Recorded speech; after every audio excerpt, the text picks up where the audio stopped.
Olá pessoal, tudo bem com vocês? Aqui é o Pastor Jordano passando para compartilhar algo com você sobre o calendário litúrgico, para que você possa entender melhor o calendário litúrgico. No vídeo anterior eu falei um pouco sobre a liturgia anglicana, sobre o livro de oração comum, e estou passando aqui para compartilhar esse tema com você, para que você possa entender melhor como funciona o ano cristão, como funciona melhor, para que você possa entender melhor como funciona o calendário cristão, o ano cristão. Então, antes da gente entrar nesse assunto, eu queria pedir a você, me ajude a alcançar outras pessoas curtindo esse vídeo. Curta agora esse vídeo. Se você ainda não se inscreveu, se inscreva no nosso canal. E depois de assistir, você pode compartilhar isso com outras pessoas também. Compartilhe com pessoas que você sabe que vão se interessar por esse assunto. Então vamos lá? Então, vamos falar sobre o que é o calendário cristão, sobre a sua origem. O calendário cristão, o calendário litúrgico ou ano cristão, é uma organização do calendário anual. É uma organização dos nossos dias através da vida de Jesus e de importantes celebrações na história da igreja. Então, na Bíblia e ao longo dos séculos, surgiram tantas coisas que nós devemos celebrar e que nós devemos lembrar, que nós não podemos esquecer. Essas coisas são tantas que é impossível celebrar todas essas coisas da mesma maneira, da maneira mais significativa, num domingo ou num culto. Então, num culto, numa celebração, nós podemos até recitar, por exemplo, o credo. No credo nós temos ali a memória da síntese, do sumário da nossa fé. Né? Mas nós não somos capazes de celebrar tudo que está ali ao mesmo tempo, com a mesma dignidade, com o mesmo significado, com a mesma importância. Então, o ano cristão nos proporciona uma maneira de reviver todos os mistérios da fé cristã em comunidade, fortalecendo, assim, uns aos outros. A origem está na própria Bíblia. No primeiro livro da Bíblia, no livro de Gênesis, no primeiro capítulo, Deus ordena que os luminares celestes, o Sol e a Lua, fossem usados para regular os nossos tempos e estações. Isso não inclui apenas o dia e a noite, mas também os tempos mais amplos do nosso calendário. Estações, solstícios, equinócios, tudo isso pertence a Deus. E existe um projeto divino por trás dos ciclos do mundo. Então, no Pentateuco, nos 5 primeiros livros da Bíblia, particularmente você pode ver isso no livro de Êxodo, no livro de Levítico, no livro de Deuteronômio, existe um estabelecimento de certas festas, de certas celebrações. Festa da Páscoa, Festa das Semanas, Shavuot, Tabernáculos, Sukkot e outras festas. Inclusive, festas que os judeus foram acrescentando em outros momentos da história, como, por exemplo, a festa do Purim em Esther, no livro de Esther, e o Hanukkah. A Hanukkah. Então, Jesus celebrou essas festas e os primeiros cristãos participaram também dessas festas, que eram de origem judaica. E eles continuaram, após a ascensão de Cristo, eles continuaram a participar dessas celebrações judaicas. Mesmo o apóstolo Paulo tomava as festas judaicas, como a Páscoa, Pentecostes, Dia da Expiação, como referências, como nós vemos em suas cartas, como nós vemos nos Atos dos Apóstolos. E não só isso, mas veja o que o apóstolo Paulo escreve em 1 Coríntios 5, 7 e 8. Ele diz o seguinte: lançai fora o velho fermento, para que sejais nova massa, como sois, de fato, sem fermento. Pois também Cristo, nosso Cordeiro Pascal, foi imolado. Por isso, celebremos a festa, não com o velho fermento, nem com o fermento da maldade e da malícia, e sim com os asmos da sinceridade e da verdade. Então nós temos aí uma referência à celebração da Páscoa e de como os cristãos deveriam celebrar a Páscoa. Primeiro, tendo essa festa, acima de tudo, como referência a Jesus. Jesus é a nossa Páscoa. Mas nós temos que fazer isso também tomando como referência o Antigo Testamento. Paulo toma como referência aqui a lei do Antigo Testamento para nos mostrar como deve ser a nossa celebração. Tirava-se o fermento, né, naquele período, e Paulo nos mostra aqui que agora, a partir desse momento, nós temos que nos limpar do fermento da maldade e da malícia. Então existe uma importância em tomar como referência aquilo que havia no Antigo Testamento, mas aplicando agora de uma nova maneira, de uma maneira cristã. Então, Paulo nos mostra que nós temos que celebrar Cristo e temos que celebrá-lo de uma maneira cristã. E ele faz isso usando o Antigo Testamento como referência. Conforme a religião cristã se expandiu para além das fronteiras judaicas, as coisas tinham que mudar. Então, na realidade, as mudanças começaram com um pensamento que o próprio Cristo trouxe. Cristo estava trazendo um vinho novo, um novo conteúdo espiritual, que não era limitado ao vinho antigo, da antiga aliança. Por isso, esse vinho novo precisava de odres novos. Veja, existe a importância. Cristo não anula a necessidade de odres. Assim como existia um odre antigo, existe um odre novo. O nosso vinho, ele não pode ser segurado simplesmente de maneira nua nas nossas mãos. O nosso vinho precisa ser vestido por um odre. Mas vinho é vinho, seja velho, seja novo. Então, os textos bíblicos que falavam dessas festas no Antigo Testamento, mesmo que não fossem, essas festas não fossem mais guardadas de maneira judaizante, continuavam sendo referência, porque toda a Bíblia é a palavra de Deus e continua nos instruindo em justiça. Então, embora não guardemos as festas do mesmo jeito que no Antigo Testamento, aquilo que Deus fez continua sendo importante.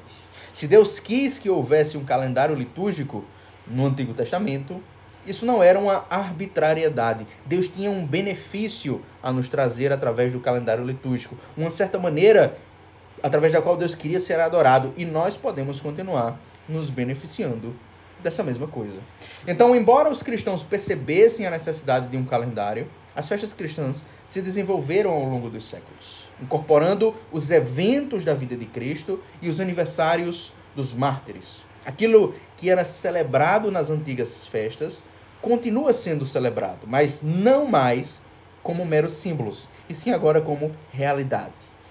Assim, nós não temos mais um cordeiro meramente simbólico, como era no Antigo Testamento, mas o próprio corpo e sangue de Cristo que são celebrados. Então, através do consenso entre os cristãos e da autoridade da igreja, certas festas foram sendo estabelecidas, e isso permitiu que os cristãos, ao longo dos séculos, pudessem celebrar as mesmas coisas juntos.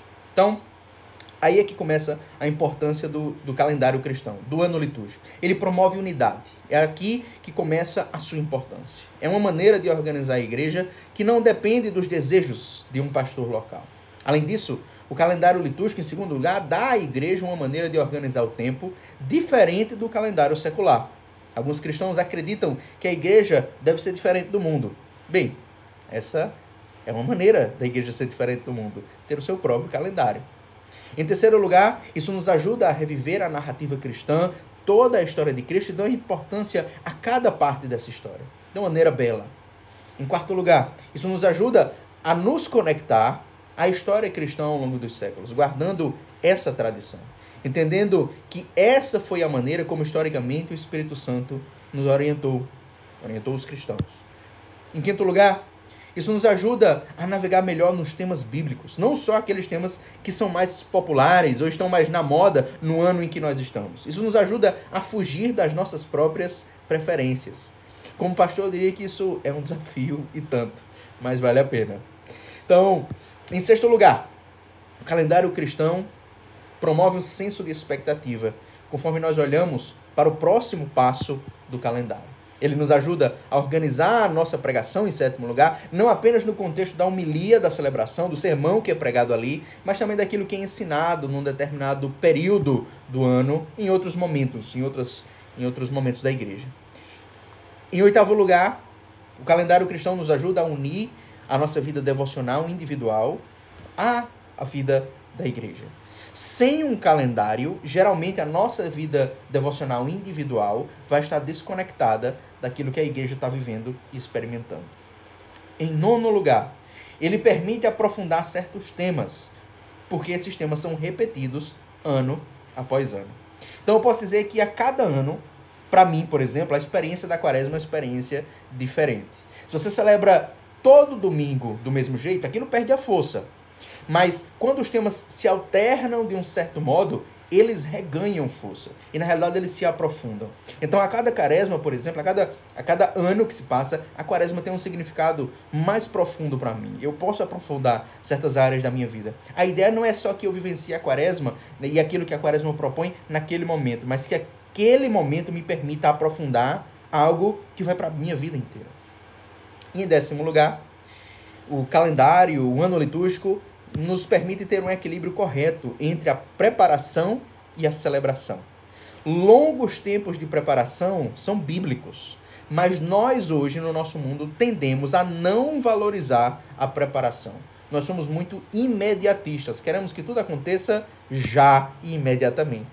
Então o ano cristão nos força a aprender a esperar.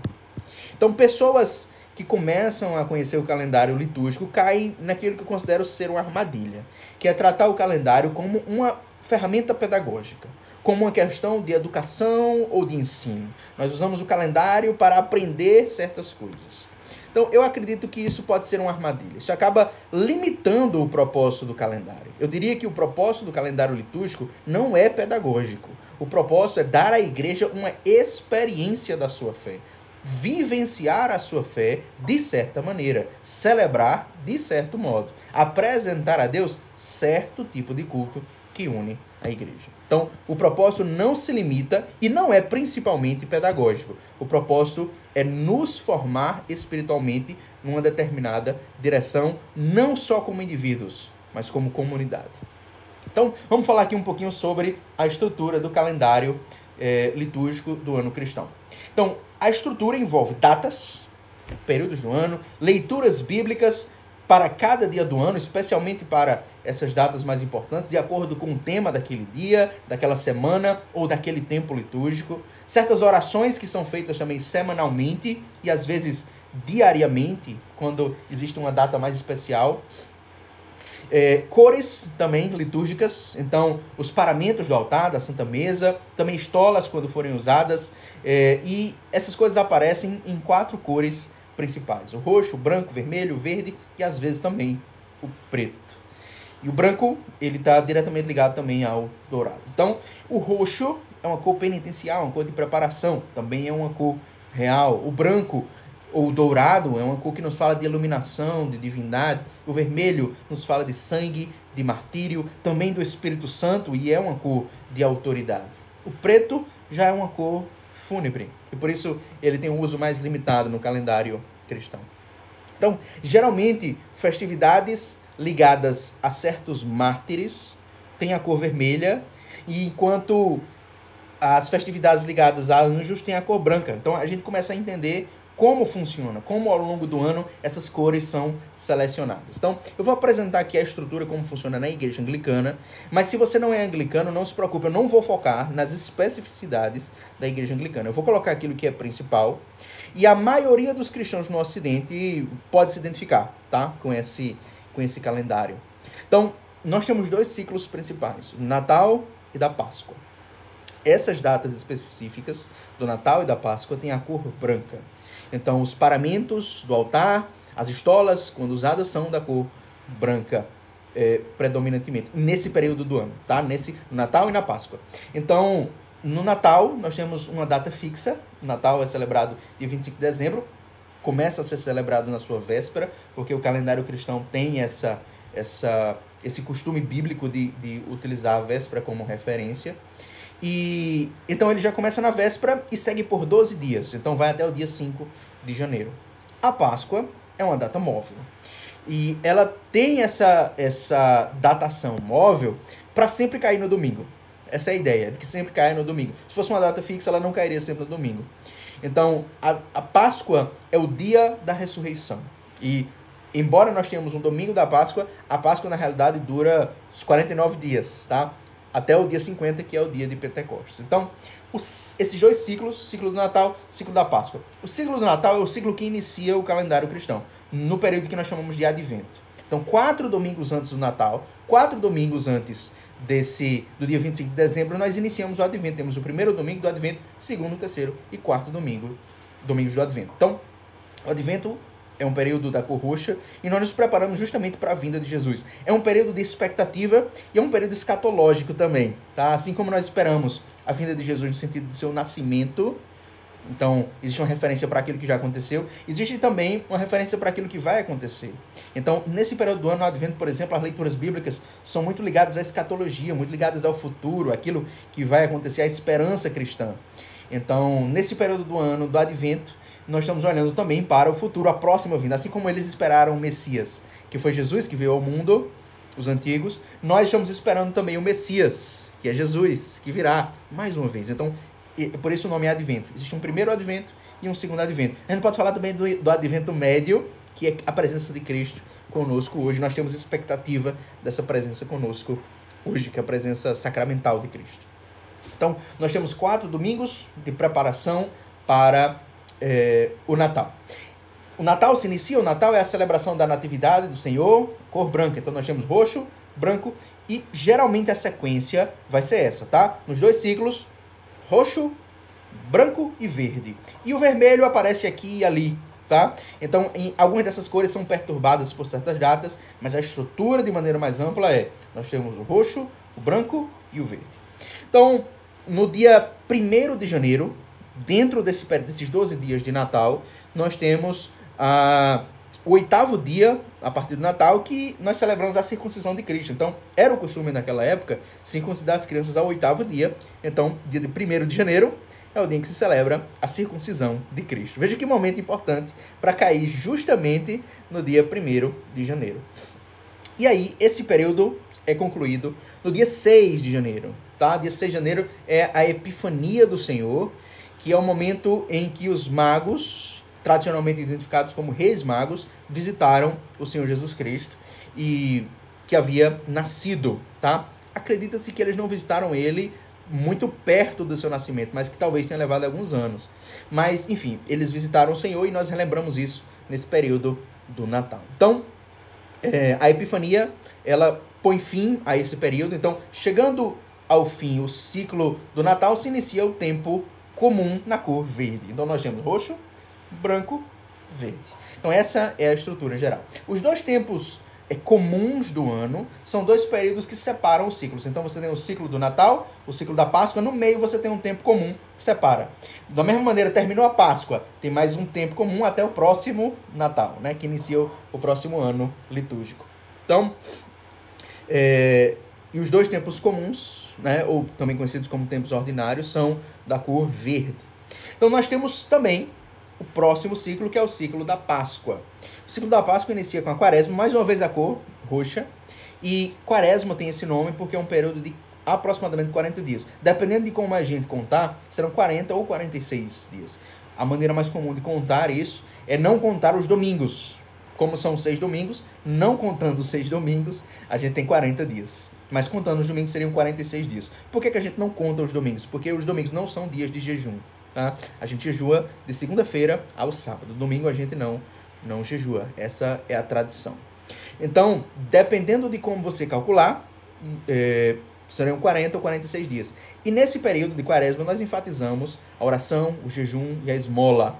O jejum é o mais famoso, né? Aquele que costuma ser mais enfatizado na Quaresma, mas as 3 disciplinas elas são muito importantes de serem tratadas e desenvolvidas nesse período: oração, jejum e esmola. Então, aqui a gente vê já uma sabedoria do calendário cristão. O período de Quaresma é um período de maior tristeza. Nós enfatizamos coisas que trazem podemos dizer assim, um clima mais penitencial para a igreja. Então, existe uma sabedoria nisso. Nós precisamos entender que esse lado penitencial da experiência cristã, essa tristeza, precisa ser vivenciada. A gente não pode viver a fé cristã como se todo dia fosse festa. Existem momentos onde nós precisamos nos entristecer. E a Bíblia diz que essa tristeza é o que leva à salvação. O apóstolo Paulo ensina isso. Então, existe uma referência desses 40 dias de jejum a Cristo no deserto. Então, nós temos uma conexão simbólica da Quaresma com o deserto. Mas há outros personagens na Bíblia que também passaram por esses períodos de 40 dias, como Moisés, Elias. E a própria nação de Israel passou 40 dias, 40 anos no deserto. Então, dentro da Quaresma, uma data importante é o domingo de Ramos. É o domingo imediatamente anterior à Páscoa, ou seja, basicamente é o último domingo da Quaresma. É o domingo de Ramos, onde nós celebramos a entrada de Cristo em Jerusalém, e é uma data que é celebrada com a cor vermelha.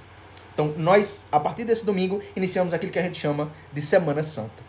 Da Semana Santa, as datas mais importantes são a quinta-feira, sexta-feira e o sábado. A quinta-feira santa é o momento em que nós celebramos a instituição da Santa Comunhão, um lava-pés com a cor branca.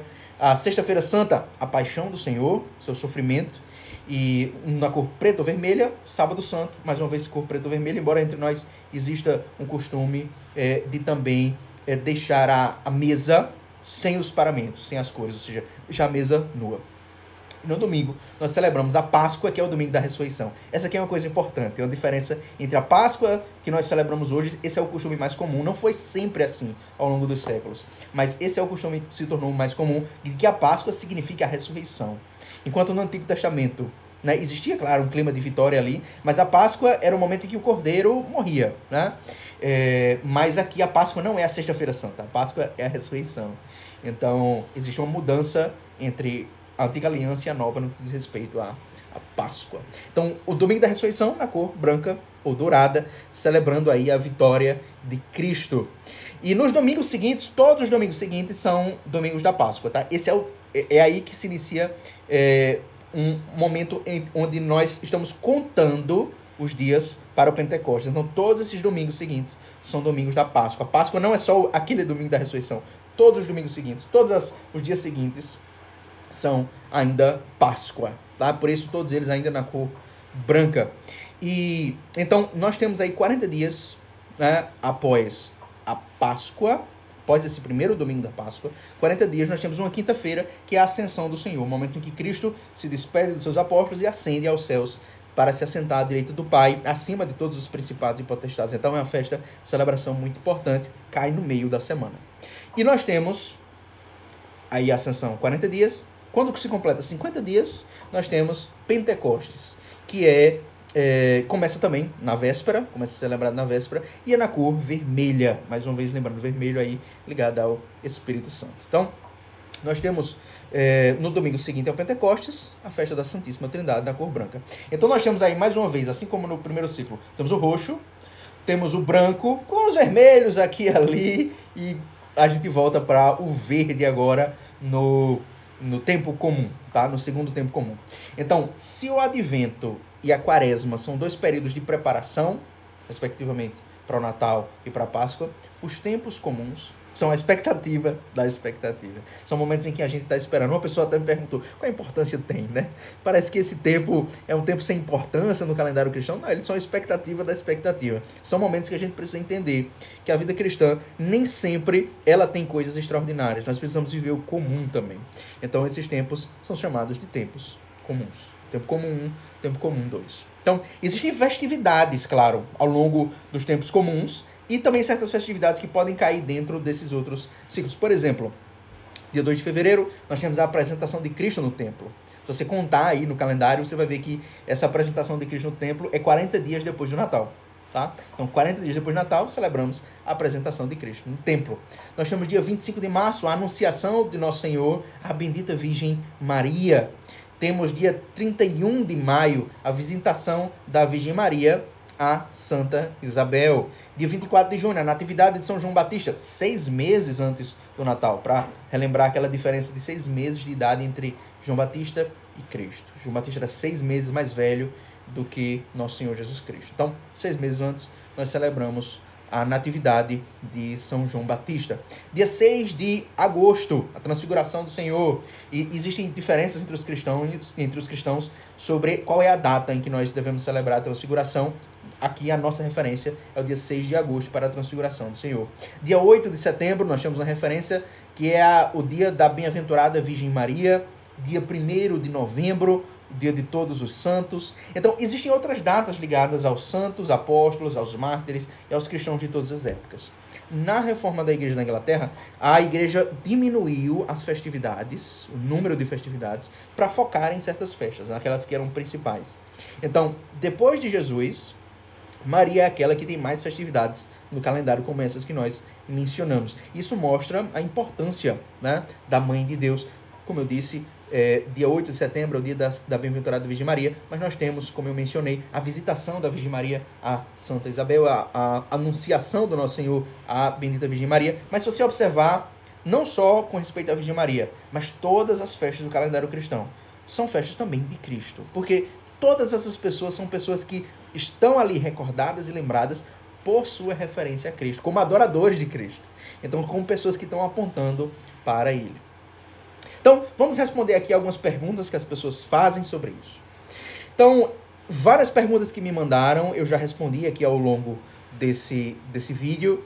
E, claro, pelo tempo que a gente tem, eu não posso responder todas as perguntas de maneira detalhada, mas eu queria responder aqui 4 perguntas, tá? E eu queria deixar para você a oportunidade também de, nos comentários, escrever as perguntas que você gostaria de fazer e que eu não respondi. Se você quer algo mais esclarecido, algo mais detalhado, algum direcionamento, você pode colocar aí nos comentários que eu te ajudo. Então, algumas perguntas, eu quero selecionar aqui 4 perguntas para a gente responder. Primeiro, como começar a observar o calendário litúrgico? Como começar a vivenciar isso? Primeiro, uma maneira é usando orações e leituras bíblicas organizadas para isso.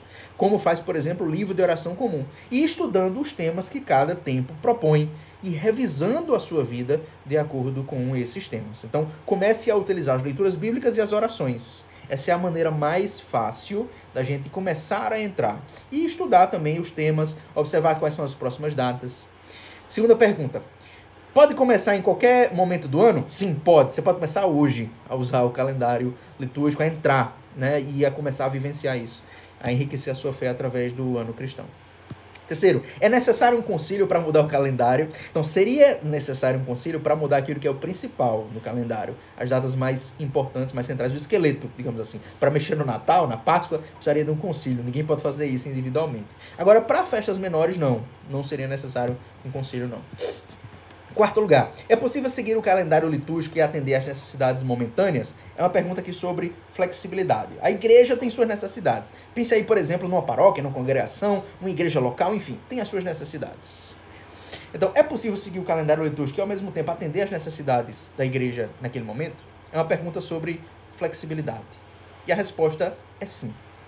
Por exemplo, durante a pandemia, eu procurei adaptar muita coisa para a realidade que nós vivemos hoje. Então, nós enfatizamos mais a doação do que o jejum na quaresma. Nós jejuamos, mas nós enfatizamos mais esse ano a doação. Mas é importante entender, além das necessidades momentâneas, existem necessidades que são permanentes. Então, o calendário atende às necessidades permanentes e dá espaço suficiente para atender às necessidades momentâneas. Então, eu posso dizer, pregando a partir das leituras pré-selecionadas do lecionário, que não é difícil adaptar aqueles temas que estão ali aos problemas contemporâneos, às necessidades locais. Não é difícil fazer isso. E, além disso, não é de maneira nenhuma uma prisão, tá? São recursos que nos ajudam.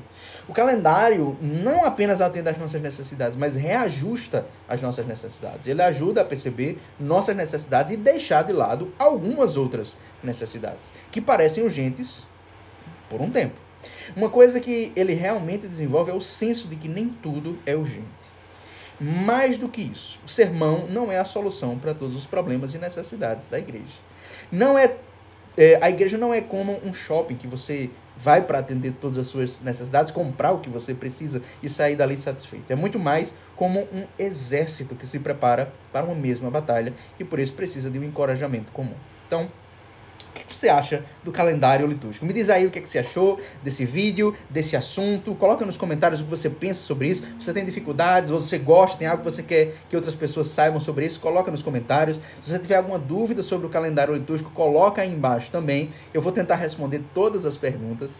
E que a paz de Deus, que excede toda compreensão humana, guarde os vossos corações e pensamentos no amor de Deus e do seu Filho Jesus Cristo. Que a bênção de Deus, que é Pai, Filho e Espírito Santo, repouse sobre cada um de vós, hoje e para todo sempre. Amém.